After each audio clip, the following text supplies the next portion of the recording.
이스라엘 백성들에게 물은 단순히 목마름을 채워주는 것이 아니라 이스라엘에게는 구원을 상징하는 것이었습니다. 또한 물은 하나님께서 이스라엘 백성들에게 부어주시는 그 축복을 상징하는 것이었습니다.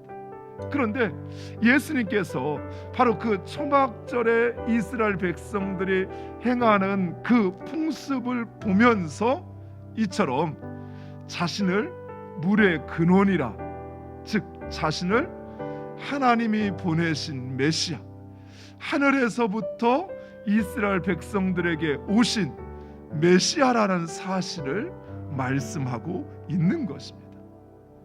자신이 물의 근원이다 라고 말씀하심으로써 이스라엘의 구원이 바로 자신으로부터 시작된다는 사실을 말씀하고 있는 것입니다. 좀 더 구체적으로 예수님은 바로 자신이 하나님이 이스라엘 백성들을 구원하셨던 것처럼 이스라엘 백성들을 구원하시기 위하여 보내신 메시아라는 사실, 그래서 예수님께로 나오라라는 이 말은 바로 예수님을 믿으라라는 이야기입니다.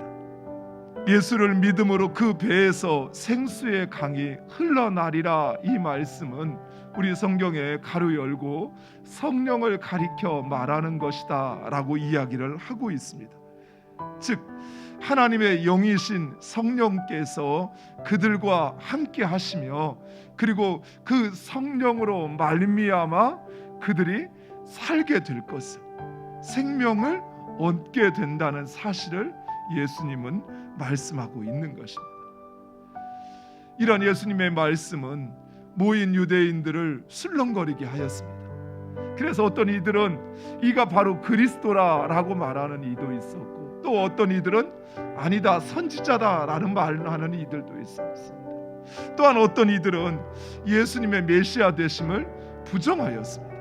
그런데 그들이 예수님의 메시아 되심을 부정하는 그 근거는 바로 미가 선지자의 예언 때문이었다라고 말씀하고 있습니다.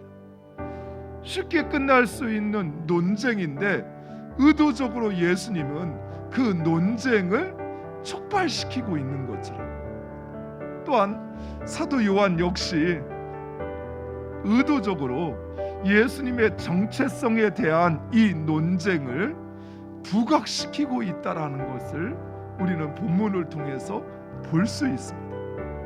이처럼 사도 요한이 예수님의 정체성을 부각시키는 그 이유가 있습니다. 그 이유는 바로 역으로 예수님이 하나님의 아들이시며 그리고 참 생명이라는 사실을 강조하고 있는 것입니다. 예수 그리스도, 그분은 진정 하나님의 아들이시며 우리의 구원자이십니다. 믿음은 하나님을, 또 하나님의 약속을 바라보는 것입니다. 따라서 우리는 그 믿음으로 세상을 바라보아야만 합니다. 믿음의 선진들은 바로 그 믿음으로 이 세상을 바라보았습니다. 그래서 그들이 바라는 것들의 그 실상을 그 믿음으로 그들은 보았던 것이, 보지 못하는 것들의 그 증거를 그들은 믿음으로 보았던 것입니다.